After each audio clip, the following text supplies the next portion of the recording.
Selamat datang di Kolom Struktur Podcast. Ya, selamat datang kembali bersama kami di sini yang akan membahas tentang tata krama dan etika, yang dimana ada beberapa rekan-rekan di sini. Sebelumnya perkenalkan, saya sendiri sebagai moderator Mata Chania Budistianti, dan ada rekan saya Rendra bin Abdillah. Saya Dinda Putri Maharani. Saya Vicky Nur Suko Triwidodo. Saya Muhammad Al-Jabar. Saya Syarif Nurkafid. Saya M. Nafal Ramadan. Saya Alvin Disairawan. Saya Krisna Mukti Wibowo. Saya Muhammad Rafi. Saya Elisa Stefani Simanjuntak. Saya Siti Fauzia. Ya, seperti yang saya bahas tadi, kita di sini akan membahas dan mendiskusikan tentang apa itu tata krama dan etika. Ya, di sini saya akan mengulik menurut pendapat pribadi dari rekan-rekan semua tentang yang pertama, yaitu pengertian tentang etika. Mungkin ada yang mengetahui apa saja pengertian dari etika tersebut. Ada yang bisa mengemukakan pendapatnya? Menurut saya, etika sendiri terdiri dari tingkah laku, kesopanan, dan norma. Norma sendiri memiliki aturan yang berada pada suatu kelompok masyarakat. Menurut saya, etika sendiri harus ditekankan kepada orang yang lebih tua. Kita harus beretika kepada orang yang lebih tua, siapapun yang kita lewati, maupun di lingkungan sekitar kita maupun dimanapun. Kalau menurut saya sendiri sih, etika tuh nggak cuma buat orang yang lebih tua ya, tapi buat semua orang, yang muda, yang tua ataupun seumuran gitu. Nah, terus etika itu kan juga sifatnya universal, yang berasal dari pikiran kita sendiri. Jadi bisa berubah sewaktu-waktu lah. Dan karena itu etika tuh bisa punya kekurangan ataupun kelebihannya. Dari saya sendiri, menurut Siti Fauzia tadi kan ada 3, yaitu ada tingkah laku, kesopanan, dan juga norma. Dari saya mungkin dari tingkah laku sendiri, yaitu entah bagaimana cara orang merespon terhadap orang lain dengan mungkin menundukkan kepala, atau bagaimana dengan tingkah laku itu sendiri mungkin bisa mencerminkan etika dari seseorang tersebut. Gitu ya. Kalau aku tadi kan ada juga kan kesopanan. Kalau bagi aku kesopanan itu sama kayak sopan santun ya. Itu tuh dari memang sikap kita, sifat dari diri kita. Kayak yang dibilang tadi kan, bukan hanya sama orang yang lebih tua, sama orang yang sebaya kita, di bawah kita. Kayak mana cara memperlakukan orang itu menggunakan sopan santun, menggunakan sikap dan sifat kita yang baik, ramah, dan menghargai. Itu menurut aku. Ya, dari pendapat dari Siti Fauzia, terus dari rekan semua juga. Jadi etika itu memiliki pengertian yang sangat luas ya. Dan di sini untuk manusia sendiri memiliki sifat etika itu memiliki beberapa contoh yang harus diterapkan dalam kehidupan, bukannya begitu? Nah, sebaiknya gimana kalau semuanya kita akan bahas lagi nih lebih dalam. Seumpama kita akan bahas tentang contoh-contoh sendiri dari etika lebih spesifik lagi. Bisa mungkin ada yang mengetahui atau yang akan mengungkapkan pendapat yang menurut pribadi masing-masing. Menurut saya, etika seperti yang dibicarakan oleh Elisa tersebut, yaitu itu berlaku untuk semua orang, bukan hanya untuk ke orang tua saja. Misalnya, lalu contoh dari beretika itu kita harus dapat menghargai orang, lalu kita dapat berpikir kritis, tidak boleh menyudutkan dari orang yang salah tersebut. Lalu dalam beretika tersebut memiliki beberapa pengertian, yaitu dalam etika berpakaian, etika dalam berkendara ya, mungkin, lalu ada etika dalam bersikap. Ada yang mau menambahkan lagi mungkin tentang cara berpakaian atau gimana sopan santun gitu? Sedikit menambahkan ya. Dari etika berpakaian tadi kan bisa kita ada contohnya juga ya. Kalau berpakaian itu kan kita harus menempatkan diri kita. Jadi kita itu tidak mungkin kan berpakaian secara yang tidak menutup aurat di lingkungan yang Islamik sekali ya.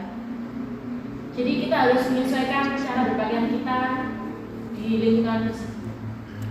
Jadi sangat luas ya untuk contoh-contoh dari beretika yang lebih spesifiknya, apalagi dari zaman sekarang kan banyak secara dari pemuda-pemuda atau teman masyarakat semua yang salah dalam berpakaian, bisa seperti itu.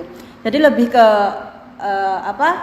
kembali ke pribadinya masing-masing dan cara dia beretika yang baik dan benar, bukan seperti itu? Iya, benar. Mungkin ada yang mau menjatuhkan atau apalagi tentang pengertian etika sebelum kita masuk ke sebab kedua? Menurut saya saya juga mau memberi contoh tentang beretika berkendara.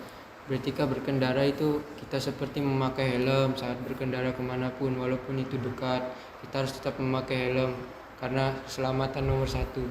Ya. Siap. Boleh. Jangan lupa surat-suratnya. Oke, selanjutnya akan membahas yang sebab kedua nih. Tadi habis membahas tentang etika, sekarang tentang ke tata krama. Seperti yang tadi kita akan membahas dulu apa itu pengertian dari tata krama sendiri. Baik, saya akan menjelaskan tentang tata krama. Menurut saya itu tata krama itu tentang aturan-aturan yang tidak tertulis maupun tertulis maupun tidak tertulis dalam kehidupan masyarakat. Contohnya kayak ya dalam kehidupan masyarakat kita harus menghargai orang lain seperti itu. Yeah. Jadi tata krama itu penting ya, bisa kita jadikan sebagai pedoman hidup kita. Tata krama sendiri itu enggak mencakup skalanya enggak kecil. Jadi kita tata krama untuk segala usia, baik itu yang sudah tua maupun yang masih muda. Kita harus saling menghargai satu sama lain. Mungkin ada yang mau nambahin? Mungkin dari saya mungkin lanjut ya, dari fungsi dari tata krama tadi sendiri itu ya seperti peraturan-peraturan di kehidupan kita, seperti biasanya untuk mengatur jalannya kehidupan kita bersosialisasi dengan orang lain. Seperti tata krama tadi kan mengatur kita saat seperti kita sedang berhubungan dengan orang lain seperti apa, lalu ya itu kan semua ada tata kramanya, ada peraturan lah, kurang lebih seperti itu. Jadi guna tata krama tadi sendiri itu untuk yaitu mengatur jalannya kehidupan sosial kita bersama orang lain, mungkin seperti itu. Jadi tata krama sendiri itu lebih menyangkut ke tingkah laku juga kan, seperti seperti etika tadi. Yang disebutkan oleh Mas Krisna tadi ada memiliki peraturan sendiri. Nah, dari tadi itu kita sudah sedikit menyinggung nih tentang contoh-contoh dari tata krama. Nah, lebih memperluas lagi. Mungkin ada dari para penonton nanti yang mungkin agak bingung secara spesifiknya nih contoh-contoh dari tata krama. Mungkin bisa dibahas satu persatu lagi contoh-contoh dari tata krama. Mungkin ada yang mempunyai salah satu contoh dalam kehidupan bermasyarakat yang bisa disebutkan satu persatu secara spesifik lagi. Menurut saya contoh tata krama itu bisa seperti kata minta tolong, terima kasih, ataupun minta tolong, terima kasih, dan juga minta maaf. 3 kata itu menurut saya penting di kehidupan sehari-hari, dan juga 3 kata itu harus diajarkan mulai dini juga. Apabila kita mau meminta sesuatu, kita harus mengucapkan tolong atau minta tolong, baik itu di kalangan seumuran ataupun yang lebih tua. Di situ kalau kita udah menerima sesuatu ataupun udah meminta sesuatu, kita juga harus mengucapkan terima kasih kepada orang tersebut. Lalu jika kita ada salah kepada seumuran ataupun yang lebih tua, kita bisa mengucapkan kata minta maaf. Seperti itu. Izin menambahkan, selain itu ada juga contoh tata krama yakni berbicara. Karena ketika kita berbicara, orang bisa menilai kita dengan cara berbicara kita. Kita harus berbicara menggunakan bahasa yang sopan, tidak ada unsur sara, dan menggunakan 3M tadi, meminta, minta tolong, makasih, dan maaf. Iya, jadi banyak juga ya contohnya, tapi dari kalangan sekarang tuh kayak jarang gitu ada yang mengucapkan kata terima kasih, tolong, dan maaf. Jadi kayak minimnya tata krama di lingkungan yang saat ini. Dan mungkin lebih ditegakkan lagi ke depannya. Ya mungkin ada yang memiliki contoh lagi yang bisa memberikan nanti gambaran buat para penonton yang melihat ini untuk lebih menetapkan, lebih menanamkan lagi tata krama yang lebih dalam. Ada yang mau menambahkan mungkin? Mungkin ya, mungkin itu kayak apa ya, kita harus nerapin 5S kayak senyum, salam, sapa, sopan, dan santun. Itu kita harus terapin. Jadi nggak apa ya, nggak asal bicara aja, cuma bicaranya kayak sopan banget, harus tahu tata krama. Tapi kita juga harus diiringin dengan senyum dan salam terlebih dahulu. Oke, itu aja sih. Lebih penerapan 5S ya. Iya. Jadi kayak seumpamanya kurangnya kata terima kasih, maaf sama tadi ya harus menempatkan lagi 5S-nya tersebut. Ada yang menambahkan lagi mungkin dari contoh-contoh tata krama?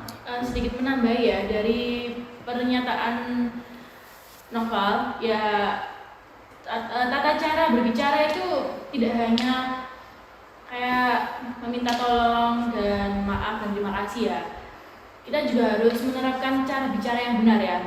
Dengan cara kita tuh simpelnya aja kayak nada. Dari nada sendiri kan kita harus tahu ya kayak tinggi rendahnya nada kita. Karena kalau tinggi nada kita saat kita berbicara itu juga bisa menyinggung seseorang. Jadi kita harus menerapkan nadanya sendiri dengan benar. Ya, dilihat juga dari banyaknya sekarang kayak penempatan anak kecil yang kurang intonasinya ke orang tua atau gimana, penerapannya kan kurang tepat ya kalau semuanya kita menggunakan nada tinggi atau gimana, lebih ke penerapan tata krama juga. Iya. Ya, ada lagi yang mau mungkin gimana? Saya mau nambahkan, jadi kayak tata krama di setiap daerah itu berbeda. Kayak contoh tadi cara berbicara, orang Jawa kalau berbicara itu selalu kayak kalem, halus. Beda kalau kayak sama orang Batak ya kan, nadanya tinggi. Jadi kayak setiap daerah tuh kayak memiliki ciri khas masing-masing dari tata krama tersebut dalam berbicara. Bersikap pun juga bisa berbeda setiap daerah. Ya, berarti kembali ke personalnya pribadi sendiri-sendiri. Dan kita harus menyesuaikan ya. Menyesuaikan ya. Banyak juga yang salah mengartikan dan salah menyesuaikan diri. Kebanyakan lebih begitu. ke toleransi. Ya. Ya. Tata krama toleransi ya masih nyambung. Iya. Tetanggaan. Ada yang mau menambahkan mungkin ada yang pendapatnya masih dari tadi belum diungkapkan atau gimana? Bisa nih kita diskusi bareng-bareng atau yang mau diungkapkan gimana? Iya sih, kayak yang kata Raffi tadi kan aku perantau nih kan. Kebetulan suku aku Batak. Kalau orang Batak kan terkenal emang nadanya tinggi-tinggi. Sebenarnya nggak marah, cuman kayak nadanya memang dasarnya tinggi gitu. Aku ngerasa banget kultur shocknya aku nyampe Jawa, semuanya itu kayak kalem-kalem, semuanya tuh pada adem-adem gitu. Terus sunyi gitu kan, mereka jarang ngomong juga. Tapi itu pelajaran bagi aku. Nggak bisa aku samakan cara aku ngomong di rumah sama cara aku ngomong di sini. Itu jadi pelajaran di aku juga. Ya tadi benar, toleransi. Kayak teman aku ini orang Jawa, dia nggak bisa dengerin bentak-bentak. Mungkin aku nggak bentak dia, tapi dia merasanya aku bentak dia. Dia ngomong sama aku kayak, Elisa kan kita sekarang, kamu kan udah di Jawa nih, jadi kamu ngomongnya kayak diubah lah gitu. Soalnya nggak semuanya orang kan terbiasa dengan cara ngomong orang Batak, karena ini di Jawa. Di situ sih aku belajar kayak mana toleransi juga, lebih menghargai teman aku yang Jawa-Jawa. Oh, secara nggak langsung ini udah memberikan contoh dari tadi yang disebutkan juga dari Siti Fauzia yang menerapkan tentang menempatkan diri kan. Terus tadi juga Kak Elisa juga menyebutkan kalau seumpamanya suku Batak nadanya tinggi atau gimana. Jadi sekaligus nih memberi pelajaran atau memberikan contoh, sekalipun Kak Elisa juga secara nggak langsung memberikan contoh penetapan tata krama yang baik dan benar di lingkungan yang baru. Bukan seperti itu kan? Iya. Ada yang mungkin lagi apa gimana? Kalau saya kan asalnya kan SMP saya pindah dari Nganjuk ke sini. Mungkin kebalikannya dari Elisa ya. Elisa kan dari sana kan tinggi, ke sini kan katanya kalem gitu kan ya. Kalau saya sih kebalikannya, dari Nganjuk kan orangnya kalem, santun, lemah lembut lah. Saya ke sini pindah kaget. Gimana ya? Nadanya agak tinggi, cuma bahasa kasarnya itu ada tambahnya gitu loh. Kayak imbuhannya. Iya, Kayak ada verb. Itulah kan jadi kaget ya. Gimana kayak biasanya sopan gitu, santun, kayak lemah lembut, kok kesini kasar begini. Mungkin culture-nya beda. Ya ini Mas Vicky mau tanya, dari tadi yang katanya di Nganjuk lebih kalem, terus masuk sini lebih kayak yang kasar-kasarnya lebih kasar atau dengan tinggi ya. Ini buat Mas Vicky pribadi saya mau tanya, lebih banyak sekarang menempatkan diri yang dari Nganjuk apa yang masuk dari lingkungan baru yang di Surabaya? Ya gimana ya, karena nggak mau beradaptasi. Nah, jadi ya agak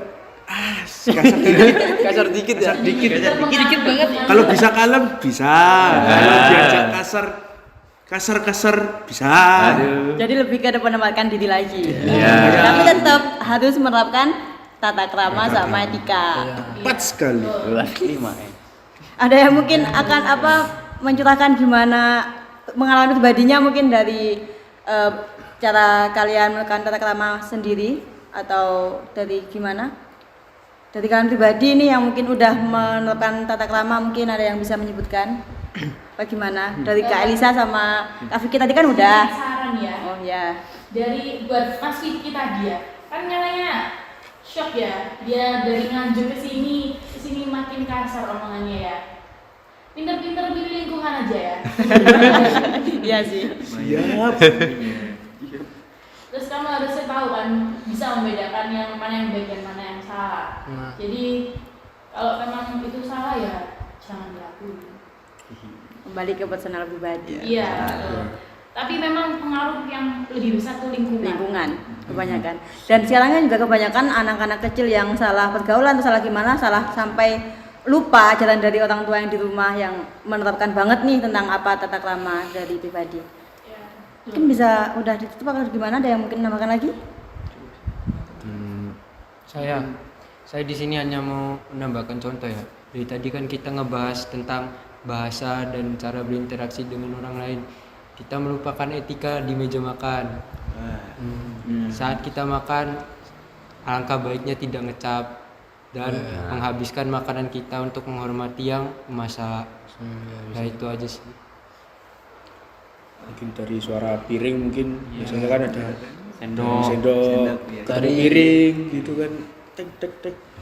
Lebih ke minor sih ya. Iya. Table manners. Tadi ini Mas Krisna kayaknya mau menambahkan atau gimana? Untuk yang di meja makan tadi ya, kalau di meja makan mungkin lebih baiknya itu seperti HP itu diminggirkan dulu ya, seperti yang sekarang modern kan apa HP kan sekarang ya, kayak nggak bisa lepas. Jangan lupa dokumentasi terlebih dahulu sih biasanya. Kalau bisa mungkin sama keluarga, misalnya kita ini kan bareng-bareng sama keluarga, itu HP diminggirin dulu. Jadi mungkin ya kita ngobrol ya sambil makan kan, kita kayak itu waktu kita sama keluarga. Berkumpul ya, itu mungkin bisa ngobrol, mungkin ya habis mungkin ayahnya tadi dari pagi sampai sore baru pulang kan, jarang ketemu, akhirnya kan bisa ngobrol enak. Kalau misal kita sambil HP-an sama aja kan, kita kayak ya udah nggak, meskipun kumpul tapi rasanya jauh gitu kan rasanya. Ya mungkin itu aja sih. Ya dari mungkin cukup dari waktu juga mungkin dari tadi sudah berbincang sangat banyak. Saya akan menarik kesimpulan dari beberapa rekan tadi yang menyebutkan, dan etika sendiri itu memiliki arti yang sangat mendalam, dan itu lebih ke bagaimana kita memberikan pedoman dalam hidup kita masing-masing, gimana cara kita menyikapi dari tingkah laku kita pribadi, dan menarik banyak banget kesimpulan yang contoh seperti yang mulai dari tata cara berbicara, makan, berpakaian, terus tadi juga dari hal kecil pun yang makan kita sudah kebiasaan lebih fokus ke gadget atau gimana. Mungkin cukup sekian diskusi kita hari ini. Dan apabila ada salah kata dalam pembahasan kita kali ini, saya meminta maaf dan terima kasih yang sudah menonton. Terima kasih buat yang menonton dan sampai jumpa lagi. Wassalamualaikum warahmatullahi wabarakatuh. See you. Kayaknya ikut jadi ngomong wajar mungkin sih saya nggak sih?